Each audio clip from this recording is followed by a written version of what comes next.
When forming a company, it's important to figure out how the ownership of that company is going to be divided.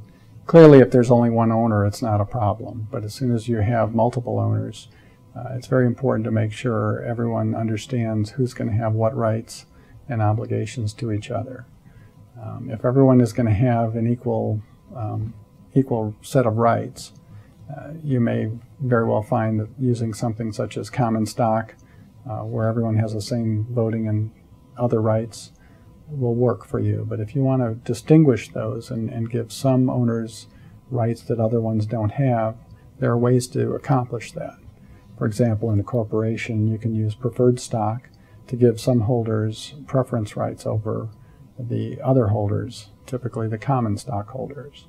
They may have priority in receiving distributions or dividends from the company. They may have certain special voting rights, such as the right to elect a certain number of directors that the common stockholders do not have voting rights on.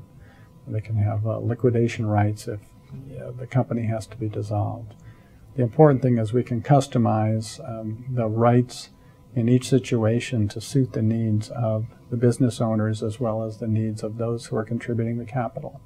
And very oftentimes the people who are contributing the capital are going to dictate the terms on which they're willing to invest in the company.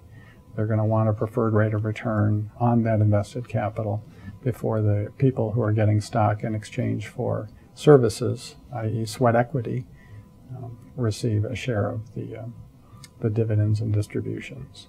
It's important to set forth the rights of these. It's also important to figure out, are there going to be restrictions on the ability to bring in new capital in the future, or to give away capital to those who are providing services to the company, such as through employee stock options or similar kinds of programs. A lot of times the capital investors, the money investors, are going to allow a certain percentage of the company to be given away through the employee stock option programs, but they're going to want to put limits on the number of shares that can be granted through those.